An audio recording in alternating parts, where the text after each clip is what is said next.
아멘. 성경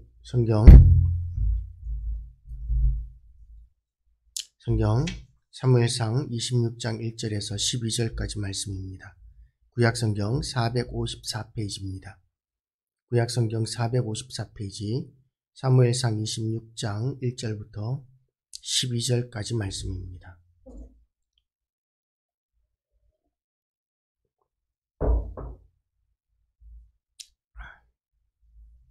사무엘상 26장 1절부터 12절까지 말씀을 제가 읽겠습니다. 10사람 기브아에 와서 사울에게 말하여 이르되 다윗이 광야 앞 하길라 산에 숨지 아니하였나이까 하매 사울이 일어나 10광야에서 다윗을 찾으려고 이스라엘에서 택한 사람 3,000명과 함께 10광야로 내려가서 사울이 광야 앞 하길라 산 길가에 진친지니라. 다윗이 광야에 있더니 사울이 자기를 따라 광야로 들어옴을 알고 이에 다윗이 정탐꾼을 보내어 사울이 과연 이른 줄 알고 다윗이 일어나 사울이 진친 곳에 이르러 사울과 넬의 아들 군사령관 아브넬이 머무는 곳을 본즉 사울이 진영 가운데 누웠고 백성은 그를 둘러 진쳤더라. 이에 다윗이 햇사람 아히멜렉과 수르야의 아들 요압의 아우 아비새에게 물어 이르되 누가 나와 더불어 진영에 내려가서 사울에게 이르겠느냐 하니 아비새가 이르되 내가 함께 가겠나이다. 다윗과 아비새가 밤에 그 백성에게 나아가 본즉 사울이 진영 가운데 누워 자고 창은 머리 곁 땅에 꽂혀 있고 아브넬과 백성들은 그를 둘러 누웠는지라. 아비새가 다윗에게 이르되 하나님이 오늘 당신의 원수를 당신의 손에 넘기셨나이다. 그러므로 청하오니 내가 창으로 그를 찔러서 단번에 땅에 꽂게 하소서. 내가 그를 2번 찌를 것이 없으리이다 하니 다윗이 아비새에게 이르되 죽이지 말라. 누구든지 손을 들어 여호와의 기름 부음을 받은 자를 치면 죄가 없겠느냐 하고 다윗이 또 이르되 여호와께서 살아계심을 두고 맹세하노니 여호와께서 그를 치시리니 혹은 죽을 날이 이르거나 또는 전장에 나가서 망하리라. 내가 손을 들어 여호와의 기름 부음 받은 자를 치는 것을 여호와께서 금하셨나니 너는 그의 머리 곁에 있는 창과 물병만 가지고 가자 하고 다윗이 사울의 머리 곁에서 창과 물병을 가지고 떠나가되 아무도 보거나 눈치채지 못하고 깨어있는 사람이 없었으니 이는 여호와께서 그들을 깊이 잠들게 하셨으므로 그들이 다 잠들어 있었기 때문이었더라. 아멘. 기도하시겠습니다. 하나님 아버지, 오늘도 이 아침 주님 존전에 예배를 드립니다. 하나님께서 깨우시고 인도하시고 우리를 인도하셨사오니 도우셨사오니 하나님 아버지, 이 예배를 드리는 것조차도 우리의 공로가 아니고 하나님의 은혜고 인도하심임을 믿습니다. 감사드립니다.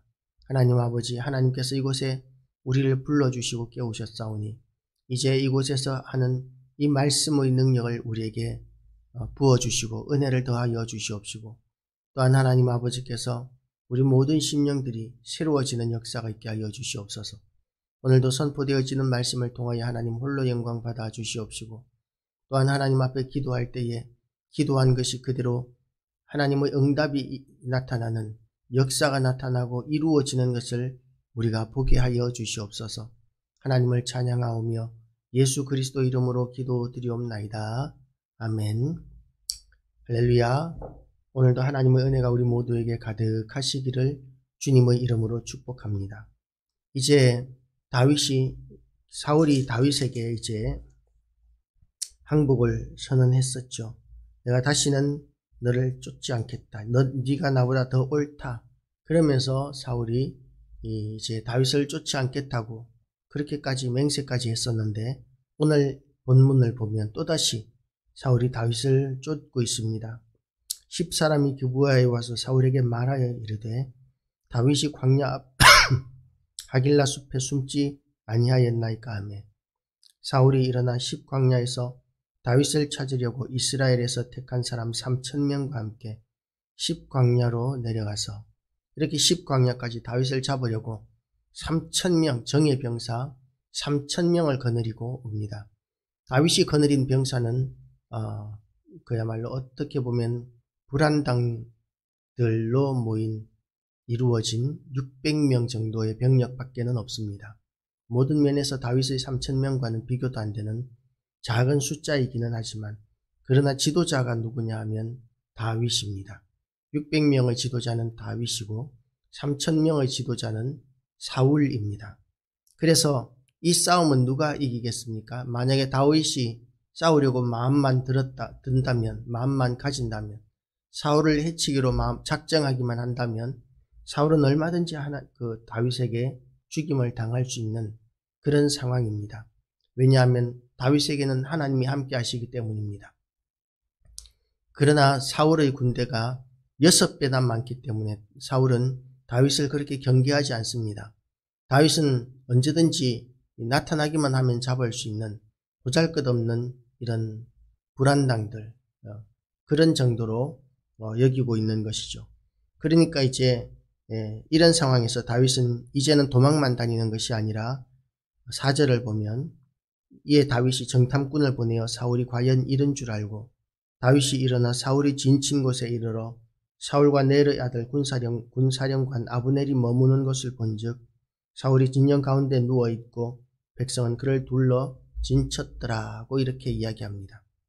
그러니까 사울에게 정탐꾼을 보내서 사울이 어디 있는지를 보고 그리고 잠들어 있는 사이에 몰래 사울의 진영 한가운데 사울이 있는 곳까지 이렇게 들어가게 됩니다.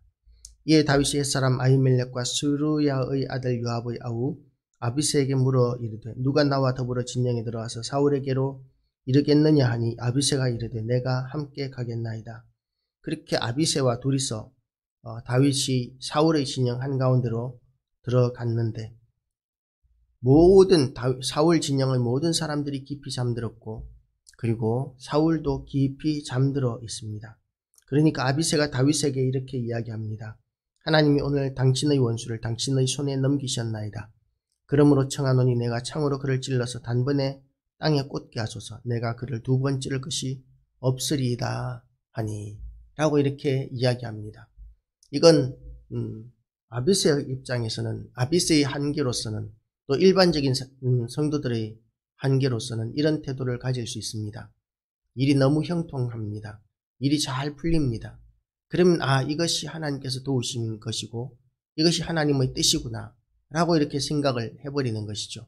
요나가 마침 다시스로 가는 배를 만나게 되었을 때 마침 니느웨로 가지 않고 하나님께서는 니느웨로 가라고 말씀하셨는데 그런데 이 다시스로 가는 배를 그렇게 순적하게 만나게 되고 또한 바람조차도 순풍이 불어주는 이런 일을 만나게 되었을 때 이것이 하나님의 뜻인가 보다.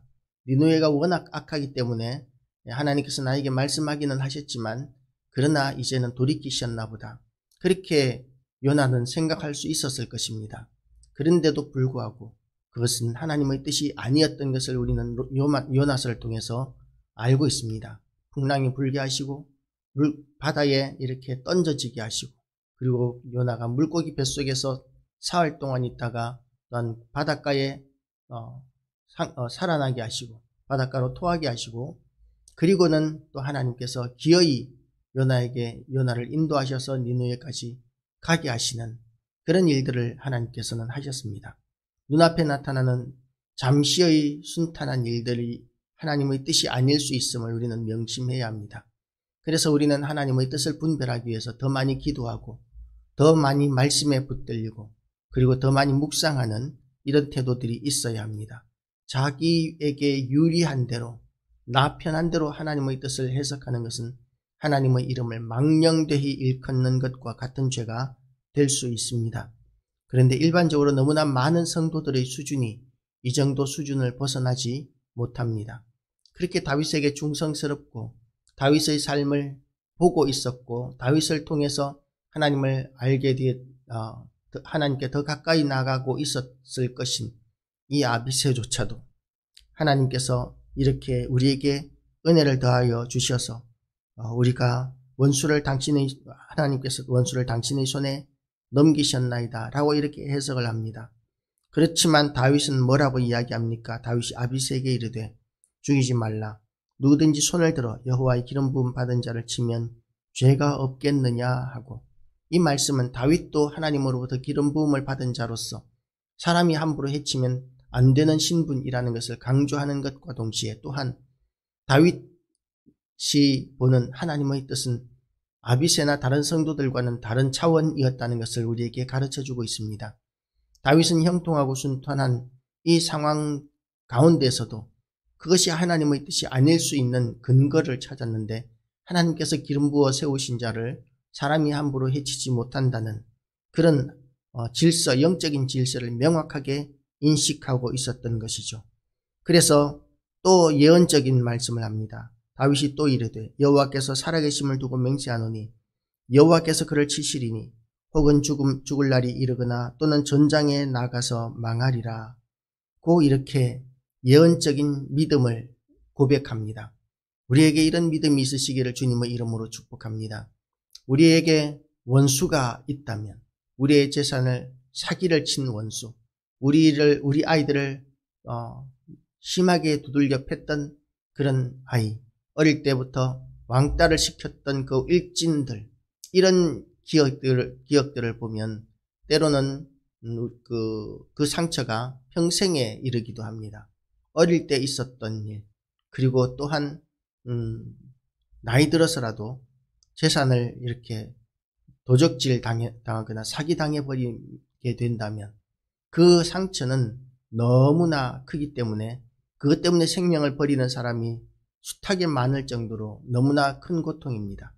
그런데 그럴 때에 원수를 내가 갚을 수 없기 때문에 절망해버리는 것이 아니라 다윗이 고백한 것과 같이 그가 여호와께서 그를 치시리니, 여호와께서 그를 치시리니, 그런 믿음을 우리가 가지게 되시기를 축복합니다.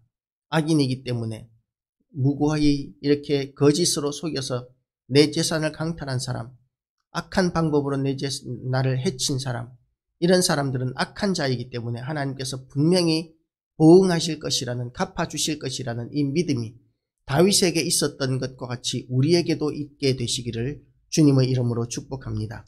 그래서 다윗이 이런 고백을 하고 또 내가 손을 들어 여호와의 기름 부음 받은 자를 치는 것은 여호와께서 금하셨나니 너는 그의 머리 곁에 있는 창과 물병만 가지고 가자 하고, 다윗이 사울의 머리 곁에서 창과 물병을 가지고 떠나가되 아무도 보거나 눈치채지 못하고 깨어있는 사람도 없었으니 이는 여호와께서 그들을 깊이 잠들게 하셨으므로 그들이 다 잠들어 있었기 때문이었더라. 고 이렇게 하나님께서 물병 가져오고 그 단창을 가지고 오는 것까지도 하나님께서 하게 하신 것이죠. 이루시는 것이죠. 만약에 병사들 가운데서 3,000명 가운데서 한 명이라도 소변이 마려워서 일어난다거나 또는 인기척에 깬다거나, 우리가 잠들어 있을 때도 유일하게 작동하고 있는 우리의 기관이 있는데 그게 뭐냐면 귀라고 합니다. 귀는 제일 마지막에 잠들고 제일 먼저 깨는데, 우리가 혼수 상태에 빠졌을 때에도 귀는 옆에 있는 사람들이 하는 이야기를 듣게 되는 경우들이 많다고 합니다. 그래서 이 다윗이 이렇게 사울의 진영에 들어올 때 만약에 보스락거리는 소리만 났었다면, 그래서 그런 소리가 땅을 밟는데 그런 소리가 안 나기는 어려웠을 것입니다. 그렇게 아무리 살금살금 갔었어도 옷깃 스치는 소리, 그리고 다윗과 아비새가 대화하는 소리, 이런 소리에 만약에 누군가 깨는 사람이 한 명만 있었어도 다윗의 생명은 끝나는 것입니다. 그런데도 불구하고 하나님께서는 이 모든 이들이 깊이 잠들게 하시고, 그리고는 다윗이 그 단창과 사울의 단창과 물병을 가지고 나올 수 있도록 하셨습니다. 하나님께서 다윗을 보호하고 있는 증거인 것이죠. 하나님께서 우리도 보호하신다는 것을 믿으시기를 축복합니다. 원수가 우리를 쫓고 우리는 긴박한 상황에 처한다 할지라도 우리의 보호자는 하나님이십니다. 두려워하지 말고 강하고 담대함으로 우리가 이 모든 상황 가운데서 믿음을 지켜나가시기를 축복합니다. 하나님께 우리의 원수를 맡기면, 다윗의 기도 가운데 그런 것이 있습니다. 하나님 앞에 원수의 보응을 간구하는 그런 기도들, 하나님 아버지 내 원수의 팔을 꺾으시고 원수의 아이를 반석에 내려치소서 라고 하면서 그야말로 잔혹한 기도를 하기도 하는데 얼마나 많은 상처가 있으면 그 상처가 지긋지긋하고 너무 얼마나 아팠으면 그런 기도를 했겠습니까마는 다윗은 하나님 앞에 그런 토하는 기도를 함으로 말미암아 그 마음의 상처들을 극복할 수 있었고 이길 수 있었고 믿음을 지킬 수 있었습니다. 하나님께 우리의 원수 갚는 것을 맡겨드리고 우리의 상황을 맡겨드리게 될 때에 우리는 이 마음의 상처들을 치료하고 회복하고 극복해 나가고 또한 믿음을 지켜나갈 수 있습니다. 오늘도 하나님의 은혜 가운데 우리가 믿음으로 승리하게 되시기를 주님의 이름으로 축복합니다. 하나님께서 우리를 도우실 것이고 우리에게 역사하실 것이고 우리가 결국은 우리가 승리자가 되게 되는 것을 하나님께서 우리에게 보여주실 것입니다. 원수 갚는 것, 우리 손으로 갚는 것보다도 하나님께서 갚으시는 것이 훨씬 확실하게 갚으시고 영원히 하나님께서는 갚으십니다. 우리가 원수 갚는 것은 일시적으로 잠깐 갚는 것이 될 수 있겠지만 그러나 하나님께서 우리의 원수를 갚으시는 것은 영원한 원수 갚으심이 됩니다. 그래서 우리는 원수 갚는 것을 하나님 앞에 맡겨드리고 하나님의 섭리에 맡겨드릴 때 우리가 또한 승리하게 될 줄로 믿고 우리가 마음의 상처들을 치료하시고 회복하게 되시기를 주님의 이름으로 축복합니다.